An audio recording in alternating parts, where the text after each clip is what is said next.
శ్రీమాత్రే నమః. అమ్మతో ప్రయాణానికి స్వాగతం. అందరికీ కూడా అమ్మవారి యొక్క ఆశీస్సులు ఎప్పుడూ ఉండాలని మనస్ఫూర్తిగా ఆ తల్లిని వేడుకుంటూ ఈరోజు క్షీరాబ్ది ద్వాదశి. కార్తీకంలో వచ్చేటటువంటి అత్యంత పుణ్యప్రదమైనటువంటి రోజు క్షీరాబ్ది ద్వాదశి. కార్తీక శుక్లపక్ష ద్వాదశి, హరిబోధిని ద్వాదశి అని, యోగీశ్వర ద్వాదశి అని, చిలుకు ద్వాదశి, కైశిక ద్వాదశి అని కూడా అంటారు. ఎల్లప్పుడూ కూడా క్షీరసాగరంలో దర్శనమిచ్చేటటువంటి శ్రీమన్నారాయణుడు ఈ యొక్క ద్వాదశి రోజున శ్రీ మహాలక్ష్మితో కూడి బృందావనానికి వచ్చి తన ప్రియభక్తులకు దర్శనమిస్తాడట. కాబట్టి ఈ ద్వాదశిని బృందావన ద్వాదశి అని కూడా అంటారు. బృందావనం అంటే మన ఇంట్లో ఉండేటటువంటి తులసి దగ్గర వస్తారనమాట. ఈరోజు బృందావనంలో శ్రీ మహావిష్ణువును అర్చించిన వారికి సకల శుభాలు కలుగుతాయని పెద్దలు చెబుతారు. మనం ఎప్పుడూ కూడా భగవంతుని వద్ద దీపం వెలిగించినా కూడా, ఒకవేళ వెలిగించకపోయినా కూడా, ఒక్క క్షీరాబ్ది ద్వాదశి రోజు దేవుని దగ్గర దీపం పెడితే సంవత్సరం మొత్తం కూడా దీపం వెలిగించినంతటి పుణ్యం వస్తుందని అంటారు. దూర్వాస మహర్షి వారి చేత శపించబడి వారి యొక్క సిరి సంపదలను, సామ్రాజ్యాన్ని కోల్పోయి తేజో విహీనుడైనటువంటి ఇంద్రుడు తదితర దేవతలు తాము కోల్పోయినటువంటి వైభవాన్ని, తేజస్సును తిరిగి పొందడానికి శ్రీ మహావిష్ణువు యొక్క ఆలోచనతో రాక్షసులతో కలిసి క్షీరసాగరాన్ని మదనం ప్రారంభించారు. అలా క్షీర సముద్రాన్ని మదించినటువంటి రోజు కాబట్టి ఇది క్షీరాబ్ది ద్వాదశి అని, ఆషాఢ శుద్ధ ఏకాదశి నాడు యోగ నిద్రకు ఉపక్రమించినటువంటి శ్రీహరి 4 నెలల తరువాత కార్తీక శుద్ధ ఏకాదశి నాడు నిద్ర నుండి మేల్కొని తొలిసారిగా మునులకు, దేవతలకు క్షీరసాగరం నుండి దర్శనమిచ్చాడు. కాబట్టి ఈ ద్వాదశి నాడే కాబట్టి ఇది క్షీరాబ్ది ద్వాదశి అని పిలువబడుతుంది అని చెప్పి అనేక పురాణాలు కూడా మనకు చెబుతున్నాయి. అలా శ్రీహరి క్షీరసాగరం నుండి దర్శనమిస్తున్నప్పుడు కొన్ని చినుకు చుక్కలు మునుల మీద, దేవతల మీద చిలకరించబడ్డాయట. అందుకే చిలుకు ద్వాదశి అని కూడా పిలుస్తారు. క్షీరసాగర మదనంలో ఆవిర్భవించినటువంటి శ్రీ మహాలక్ష్మిని విష్ణువు వివాహమాడిన రోజు కూడా ఈ యొక్క క్షీరాబ్ది ద్వాదశి రోజే.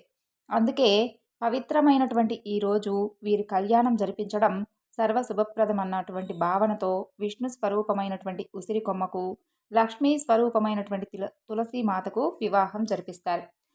ఇక ఈరోజే మోహిని అవతారంలో శ్రీ మహావిష్ణువు అమృతం దేవతలకు పంచిచ్చాడట. అందుకనే ఈరోజు విష్ణాలయాలలో స్వామిని మోహిని రూపంలో అలంకరిస్తారు.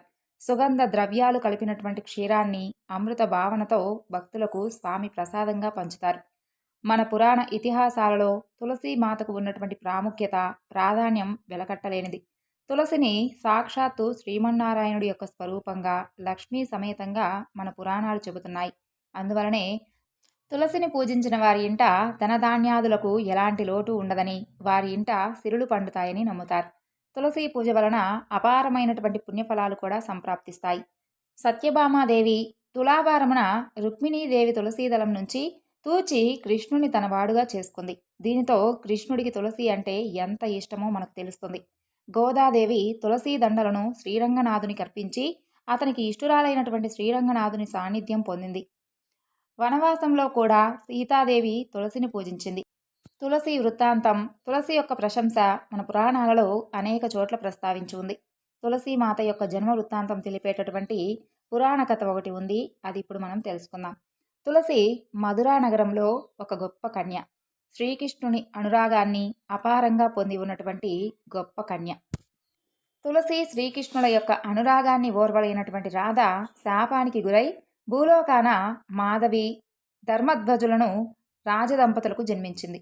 ఆ రాజదంపతులు ఆ బాలికను అల్లారు ముద్దుగా పెంచుకుంటూ ఉండగా ఆమెకు యుక్త వయసు వచ్చింది. ఆమె రంభ, ఊర్వశి, మేనకల వలె ఎంతో చక్కగా, అందంగా, వారిని తలదన్నేటటువంటి అందగత్తెగా ఆమె పేరుగాంచింది. అలాగే ఆమె యొక్క గుణరూపాదులలో తులలేకపోవడం వలన ఆమెకు తులసి అనేటటువంటి పేరు వచ్చింది. బ్రహ్మ కోసం తపస్సును చేసి విష్ణు సాంగత్యాన్ని వరంగా పొందింది. అది అలా ఉండగా శ్రీకృష్ణుని యొక్క అంశ కలిగినటువంటి సుధాముడు శంకుచూడుడు అనేటటువంటి రాక్షసుడిగా జన్మించాడు. బ్రహ్మ నుండి మరణం లేకుండా వరాన్ని పొందాడు. అయితే అతని భార్య పతివ్రతగా ఉన్నంత వరకు శంఖచూడుడికి మరణం సంభవించదని చెప్పి వరాన్ని అడిగాడు. అలా ఒకసారి శంఖచూడుడు తులసి అందానికి పరవశుడై ఆమెను మోహించి వివాహం ఆడాడు. తులసిని వివాహం చేసుకున్నటువంటి శంఖచూడుడు ఆమె యొక్క పాతివ్రత్య ప్రభావంతో దేవతలను, మునులను మట్టుపెట్టినా కూడా ఎవ్వరూ ఏమీ చేయలేకపోయేవారు. దాంతో అందరూ కలిసి శ్రీహరి వద్దకు వెళ్ళి మొరపెట్టుకున్నారు. శ్రీహరి దేవతలు మునుల యొక్క అభీష్టం మేరకు ఒకసారి శంఖచూడుడి రూపంలో తులసి దగ్గరకు వెళ్ళాడు. వచ్చింది తన భర్తే అని అనుకుని తులసి శంఖచూడుడి యొక్క రూపంలో ఉన్నటువంటి విష్ణువుతో క్రీడించింది. అనంతరం అతను తన భర్త కాదని తెలుసుకుని రాయి కమ్మని శ్రీహరిని శపించింది. శ్రీహరి జరిగినటువంటి విషయాన్ని చెప్పగా పశ్చాత్తాపపడింది. శ్రీహరి ఆమెను అనుగ్రహించాడు.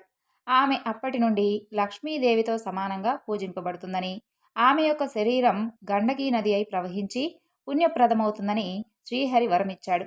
అలాగే ఆమె కేశము తులసిగా జన్మిస్తుందని, తులసీ దళాలు తులసి విష్ణు ప్రీతికరాలు అవుతుందని వరం ఇచ్చాడు. అలాగే ఆమె యొక్క శాపాన్ని అనుసరించి శిలయై సాలగ్రామ రూపాన ఉన్నటువంటి తాను లక్ష్మీనారాయణాది రూపాలలో ఉంటానని, తులసిని శంఖము సాలగ్రామమును కూర్చి పూజిస్తే సర్వశ్రేయస్సులు కలుగుతాయని వరాన్ని ఇచ్చాడు.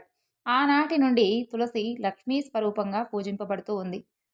తులసి పూజ, తులసి కోట ముందు 5 పద్మాలు వేసి వాటి మీద దీపాలను ఉంచి లక్ష్మీనారాయణ స్వామిని పూజించాలి. 5 రకాల భక్ష్యాలను ఫలాలను నివేదించి 5 తాంబూలాలను సమర్పించాలి. ప్రదక్షిణ నమస్కారాలతో కార్తీక శుద్ధ ఏకాదశి వరకు పూజించాలి. కార్తీక శుద్ధ ఏకాదశి నాడు ఉపవాసం, అలాగే పూజ మొదలైనవి చేసి తులసీదేవిని లక్ష్మీనారాయణులను అర్చించాలి. ఆ రోజు రాత్రి జాగరణ చేయాలి. ద్వాదశి నాడు దేవదేవుడు లక్ష్మీ సమేతుడై ముక్కోటి దేవతలతో కలిసి బృందావనానికి వస్తాడు కాబట్టి తులసీదాత్రి సమేత లక్ష్మీనారాయణుణ్ణి పూజించాలి. బియ్యపు పిండితో 3 చలివిడి ముద్దలు చేయాలి. వాటిని నివేదించి తులసి వద్ద ఒక దానిని ఉంచాలి. 2వ దానిని బ్రాహ్మణుడికి ఇవ్వాలి.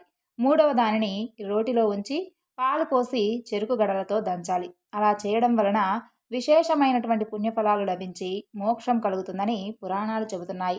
మాంగళ్య వృద్ధి, పుత్రపౌత్రులు, సర్వ సౌఖ్యాలు కలుగుతాయని, పూర్వజన్మ పాపాలు కూడా నివారింపబడతాయని చెబుతూ ఉన్నాయి మన పురాణాలు. తులసి మహత్యం గురించి నారదుడు చెప్పగా శ్రీకృష్ణుడు ఈ యొక్క వ్రతాన్ని ఆచరించాడట. అందువలన ఇంతటి మహిమాన్వితమైనటువంటి తులసి పూజ సర్వజనులకు శ్రేయోదాయకమైనటువంటి పూజగా కొనియాడబడుతూ ఉంది. ఆ తరువాత ఎంతో పవిత్రమైనటువంటి ఈ రోజున సత్యనారాయణ స్వామి వారి యొక్క వ్రతకథ గురించి తెలుసుకుందాం. ఒకసారి శౌనకాది మహామునులు నైమిషారణ్యముకు వెళ్ళి అక్కడ ఉన్నటువంటి సూత మహాముని దర్శించారు. వారు ఆయనతో, ఓ స్వామి, సకల ఐశ్వర్యములు, పుత్ర పౌత్రాభివృద్ధి, మోక్షం కలిగించేటటువంటి వ్రతం ఏదైనా ఉంటే తెలపండి అని కోరారు. దానికి వారు, ఓ శౌనకాది మహామునులారా, పూర్వం ఇదే ప్రశ్నను నారదుల వారు విష్ణుమూర్తిని అడిగారు. ఆ యొక్క విశేషాలు చెబుతాను, శ్రద్ధగా వినండి అని అన్నారు. పూర్వం యోగీశ్వరుడైనటువంటి నారద మహాముని లోకక్షేమం గురించి సకల లోకములు తిరిగాడు. అన్ని చోట్ల అందరూ ఆనందంగానే ఉన్నారు. కానీ భూప్రపంచమైనటువంటి మనుష్యలోకంలో మాత్రం అందరూ ఏదో రకమైనటువంటి బాధలు పడడం గమనించాడు.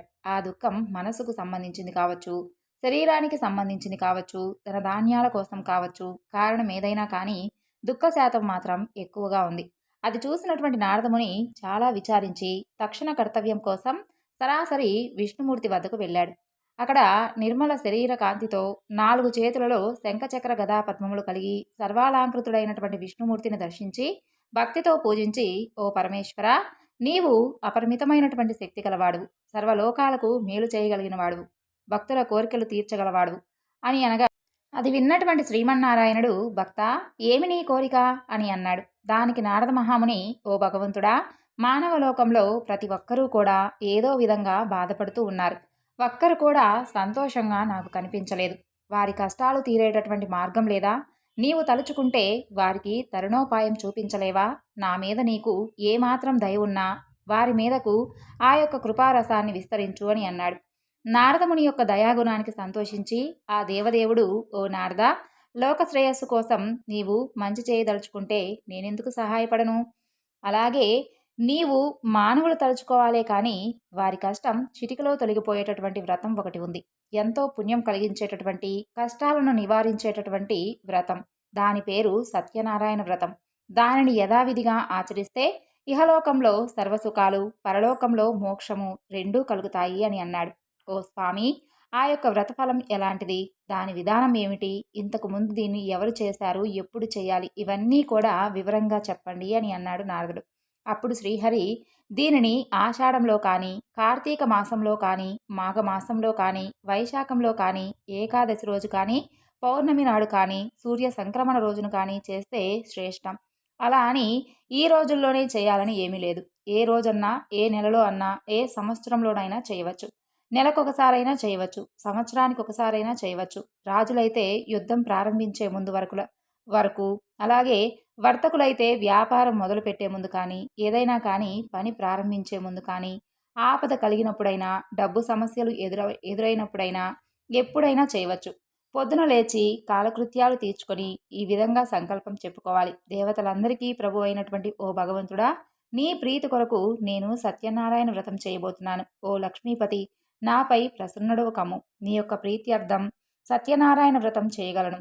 అలా అని భక్తి శ్రద్ధలతో సాయంకాలం వరకు ఉపవసించి మరలా స్నానం చేసి ఈ వ్రతాన్ని మొదలు పెట్టాలి. ఒకవేళ రాత్రి కుదరని వారు ఉదయం చేయవచ్చు.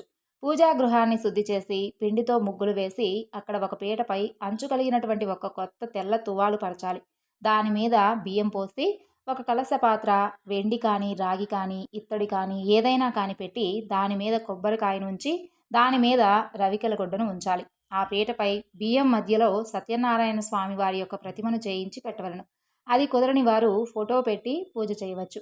సత్యనారాయణ స్వామికి పంచామృత స్నానం చేయించి మంటపముపై ఉంచాలి. వినాయకుడు, లక్ష్మీదేవి, విష్ణువు, పార్వతి, పరమేశ్వరుడు, సూర్యాది నవగ్రహాలు, ఇంద్రుడు మొదలైనటువంటి అష్టదిక్పాలకులకు ఈ స్వామికి అంగదేవతలుగా ముందుగా పూజించి ఆ తరువాత కలశాన్ని ప్రత్యేకంగా పూజించాలి. ఆ తరువాత గణేశుడు మొదలైనటువంటి పంచలోక పాలకులను 5గురిని ప్రతిష్ఠించి నిర్మలమైనటువంటి మనసుతో పూజించాలి. దీనికి జాతి, మత, కుల విభేదాలు లేవు. ఏ వర్ణం వారైనా చేయవచ్చు.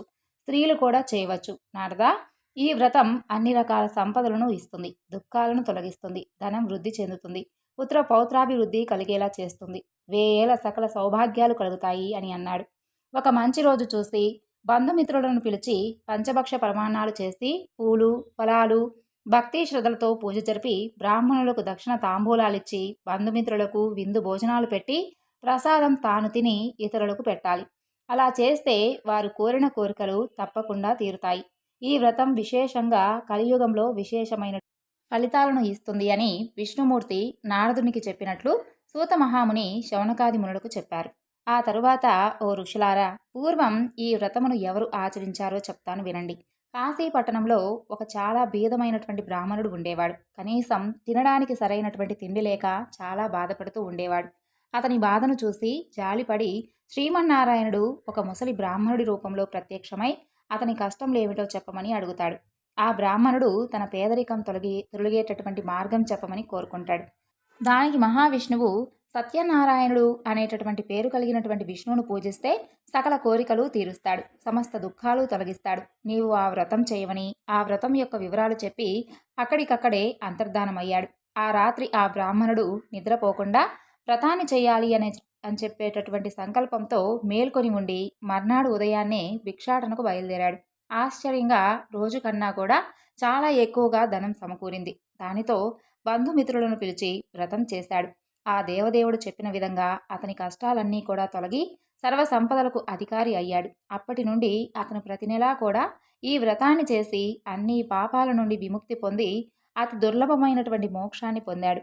కాబట్టి ఈ వ్రతమును ఏ మానవుడైతే చేస్తాడో అతనికి సర్వ దుఃఖాలు తొలగిపోతాయి. ఈ బ్రాహ్మణుడి వలన విని వేరే ఎవరు చేశారో తెలపమని శౌనకాది మునులు సూత మహర్షిని కోరతారు. అందుకు సూత మహర్షి ఇలా చెబుతారు. ఆ బ్రాహ్మణుడు యథావిధిగా వ్రతం విడవకుండా చేస్తూ ఒకరోజు ఒక కట్టెలమ్మేటటువంటి అతను అక్కడికి అనుకోకుండా వస్తాడు. బాగా దాహం వేసి నీళ్లు అడుగుదామని వస్తే అక్కడ ఏదో పూజ జరుగుతూ ఉండడం చూసి ఆ బ్రాహ్మణుణ్ణి దాని విశేషం ఏమిటో చెప్పమని కోరుకుంటాడు. బ్రాహ్మణుడు దాని యొక్క కథంతా కూడా వివరంగా చెప్పి ఎలా కష్టాలు తొలగిపోతాయి కూడా చెప్పేసరికి ఆ కట్టెలమ్మేటటువంటి అతనుకు ఆ వ్రతం మీద బాగా గురి కుదురుతుంది. ఆ వ్రతం అయ్యే వరకు ఉండి తీర్థప్రసాదాలు తీసుకొని వెంటనే తను కూడా చేయాలి అని చెప్పి సంకల్పించుకుంటాడు. ఆ కట్టెలమ్మేటటువంటి డబ్బు ఎంత వస్తే అంతలో చేస్తాను అని చెప్పి మనసులో అనుకుంటాడు. అనుకోవటమే తడువు, ఎప్పటికన్నా కూడా రెట్టింపు ధనం వచ్చింది. అతను కూడా బంధుమిత్రులతో కలిసి వ్రతాన్ని ఆచరించాడు.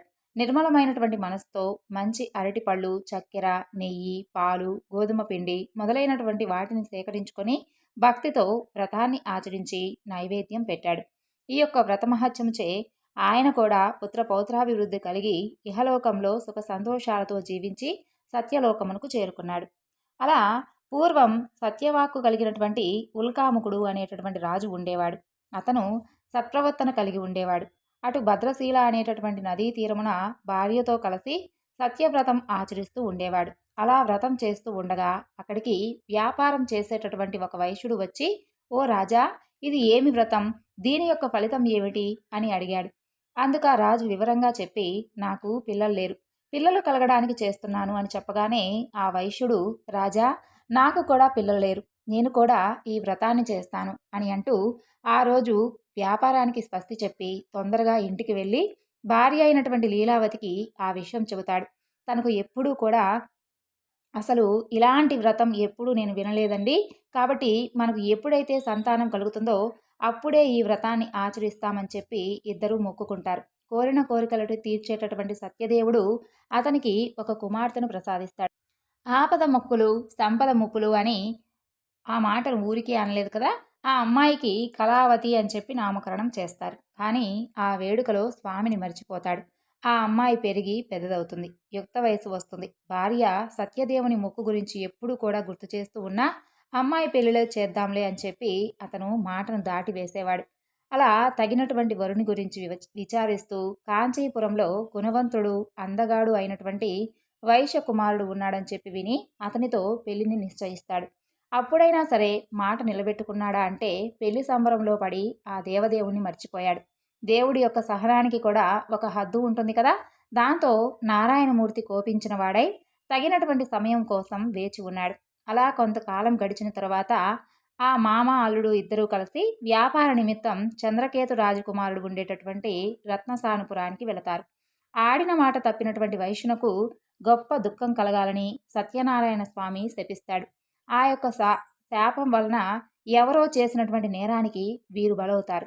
కొంతమంది దొంగలు రాజుగారి యొక్క ఖజానా నుండి సొమ్ము దొంగలించి భటులు వెంటబడుతూ ఉంటే భయపడి ఆ వైశ్యులు ఉన్నటువంటి చోట ఆ డబ్బును వదిలేసి పారిపోతారు.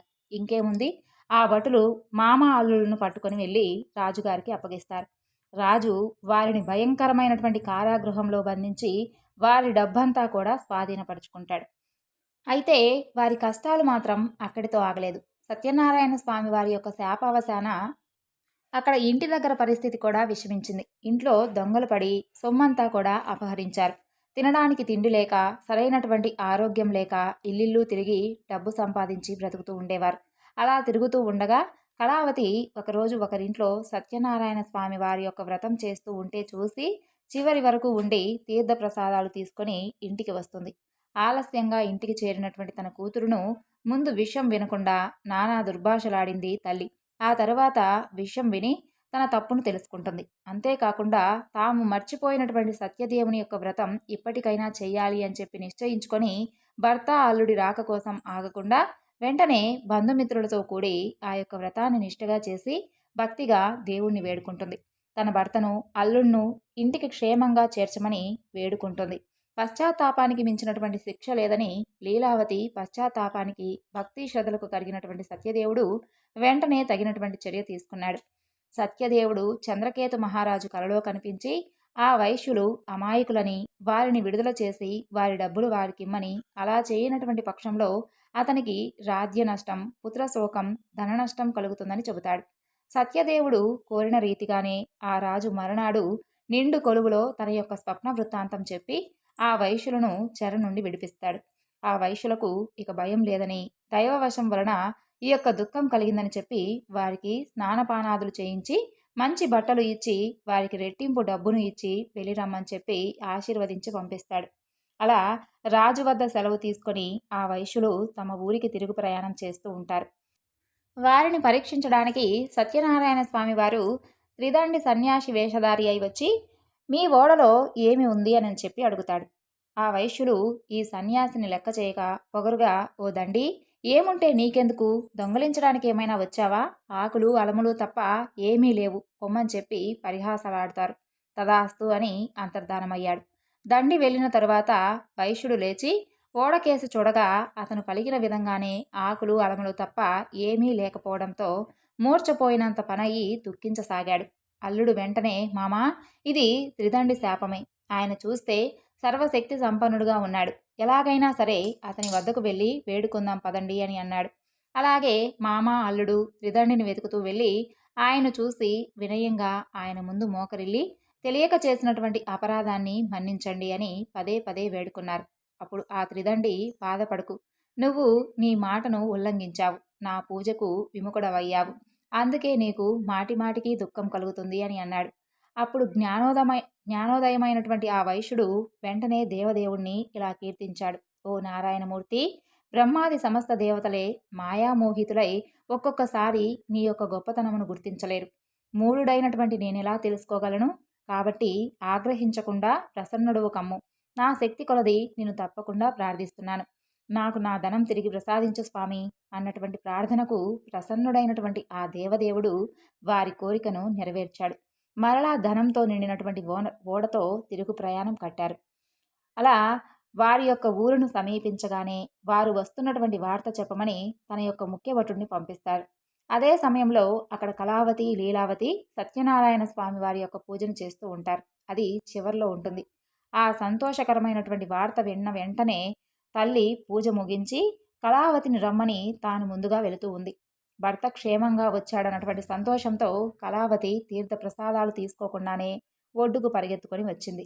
అది చూసి ఆగ్రహించినటువంటి సత్యనారాయణ స్వామి వైశ్యుడు ఓడ దిగగానే అల్లుడు ధనంతో ఉన్నటువంటి ఓడ మునిగిపోయేలా చేశాడు.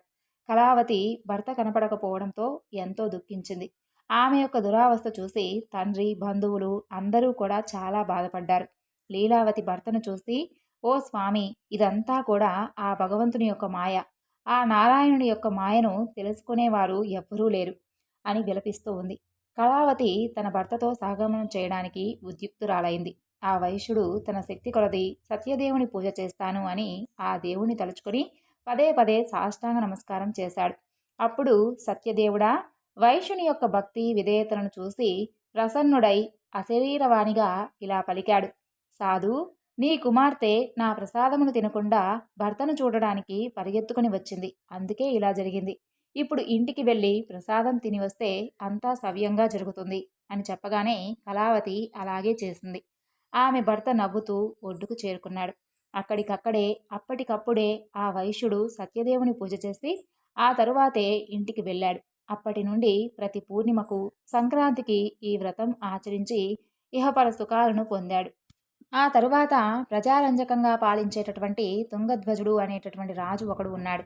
ఒకసారి అతను వేటకి పోయి బాగా అలసిపోయి ఒక చెట్టు కింద సేద తీరుతూ ఉన్నాడు.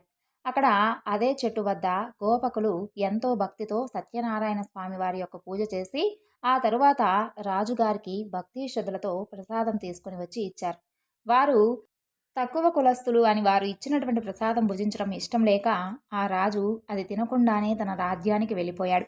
అతని యొక్క ధిక్కారానికి శిక్షగా అతని 9 కొడుకులు మరణించారు. తన ధాన్యములు అన్నీ కూడా నశించిపోయాయి. రాజు సత్యదేవుని లెక్క చేయకపోవడం చేతనే ఇలా జరిగిందని గ్రహించి ఆ గోపకుల వద్దకు వెళ్ళి వారితో కలిసి సత్యదేవుని పూజించాడు. అప్పుడు అతని 9 కొడుకులు ధనధాన్యములను తిరిగి పొందాడు. ఓ మునులారా, చూశారా, ఎవరు మిక్కిలి దుర్లభమైనటువంటి ఈ సత్య పూజను చేస్తారో వారు సత్యదేవుని యొక్క కృపచే ధనధాన్యాలు పొందుతారు. 4 వర్ణాలలో ఏ వర్ణం వారైనా తప్పక చేయవచ్చు, ఎప్పుడైనా చేయవచ్చు. పుత్రులను పొందుతారు, బంధు విముక్తి పొందుతారు, పీతుడు భయం కోల్పోతాడు, చివరికి సత్యపురానికి వెళతాడు. శౌనకాది మునులారా, ఏ వ్రతముచే మానవుడు దుఃఖము నుండి విముక్తి కలిగినటువంటి వాడవుతాడో అలాంటి సత్యనారాయణ వ్రతమును మీకు చెబుతాను. ఇది కలియుగంలో విశేషమైనటువంటి ఫలప్రదం కలది. ఈ భగవంతుణ్ణి సత్యేశ్వరుడు, సత్యనారాయణుడు, సత్యదేవుడు అని కూడా పిలుస్తారు. సత్యదేవుడు ఆయా రూపములను ధరించి భక్తుల యొక్క కోరిన కోరికలు తీర్చి సత్యరూపుడు కాగలడు. కాబట్టి ఓ మునిశ్రేష్ఠులారా, ఈ వ్రతమును నిత్యం ఎవరు చేస్తారో, ఎవరు వింటారో వారికి ఉన్నటువంటి పాపాలన్నీ కూడా సత్యదేవుని యొక్క కృపచే నశిస్తాయని శౌనకాది మహామునులకు సూతుడు వివరించాడు. ఇది సత్యనారాయణ స్వామి వారి యొక్క వ్రతకథ. ఈ కథను విన్నటువంటి మీ అందరికీ కూడా స్వామివారి యొక్క సంపూర్ణమైనటువంటి అనుగ్రహం కలగాలని, సంతోషంగా సిరి సంపదలతో ఉండాలని మరొక్కసారి ఆ స్వామిని వేడుకుంటూ ఈ వివరణను ఇంతటితో ముగిస్తున్నాను. సర్వం శ్రీ లలితార్పణమస్తు. స్వస్తి.